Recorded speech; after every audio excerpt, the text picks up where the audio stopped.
बात करते हैं पंचायत चुनाव से जुड़ी जानकारी के साथ। दरअसल मध्य प्रदेश में पंचायत चुनाव को लेकर कांग्रेस जाएगी हाई कोर्ट में। पार्टी ने चुनाव पर रोक लगाने की मांग की है और पार्टी की मांग है कि नए सिरे से आरक्षण व्यवस्था लागू होनी चाहिए।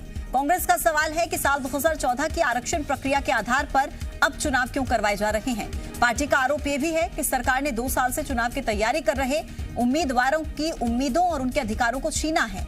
पार्टी प्रवक्ता सैयद जाफर का कहना है कि कांग्रेस कोर्ट जाने वालों की मदद भी करेगी। उनका कहना है कि कोर्ट लाखों प्रत्याशियों के साथ न्याय करेगा। तो कांग्रेस की मांग है नए सिरे से आरक्षण की प्रक्रिया लागू होनी चाहिए और इसी को लेकर कांग्रेस हाई कोर्ट में जाएगी।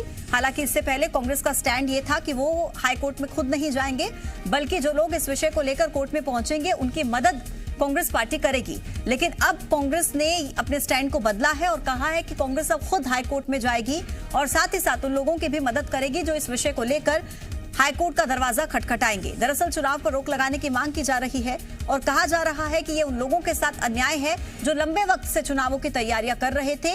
उन उम्मीदवारों के साथ इंसाफ होना चाहिए। भोपाल में पंचायत चुनाव को लेकर कांग्रेस के सरकार पर गंभीर आरोप हैं। पंचायत चुनाव को दलीय चुनाव बनाना चाहती है सरकार। कमलेश्वर पटेल का बयान, मनमाने तरीके से और जल्दबाजी में अध्यादेश लाया गया।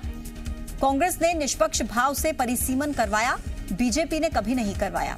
कांग्रेस चुनाव की पक्षधर है, लेकिन जो गलत है हम उसके खिलाफ हैं। तो ये कमलेश्वर पटेल का बयान आया है जिसमें उन्होंने कहा है कि मनमाने तरीके से अध्यादेश लाया गया है, जल्दबाजी में अध्यादेश लाया गया है, जबकि कांग्रेस ने निष्पक्ष भाव से हमेशा परिसीमन करवाया है।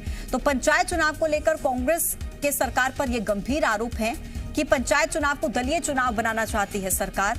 अपने तरीके से, मनमाने तरीके से, जल्दबाजी में अध्यादेश लाया गया है। निष्पक्ष भाव से कांग्रेस ने परिसीमन करवाया, लेकिन बीजेपी ने कभी ऐसा नहीं किया। कमलेश्वर पटेल ने ये आरोप बीजेपी पर लगाए हैं। पंचायत चुनाव की तारीखों के ऐलान के बाद भी विवाद खत्म होने का नाम नहीं ले रहा है और पूर्व पंचायत मंत्री रहे हैं, वरिष्ठ नेता हैं कांग्रेस के, कमलेश्वर पटेल हमारे साथ मौजूद है। सर, कांग्रेस पार्टी का क्या स्टैंड क्लियर करिए।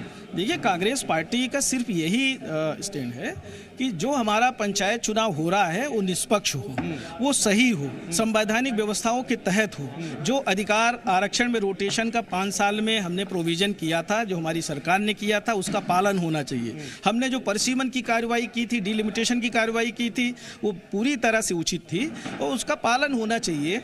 आप 2007 साल पहले की स्थिति में ले जा रहे हैं। पहले तो इन्होंने 15 साल कोई डिलिमिटेशन परिसीमन कराई नहीं।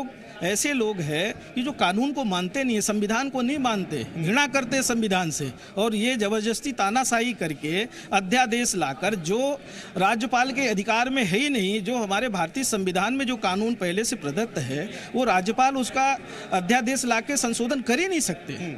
उसके बाद भी यहाँ पे अध्यादेश लाया गया और आदेश जारी कर दिया गया। और परिसीमन को लेकर कांग्रेस शुरू से सवाल उठाती रही है।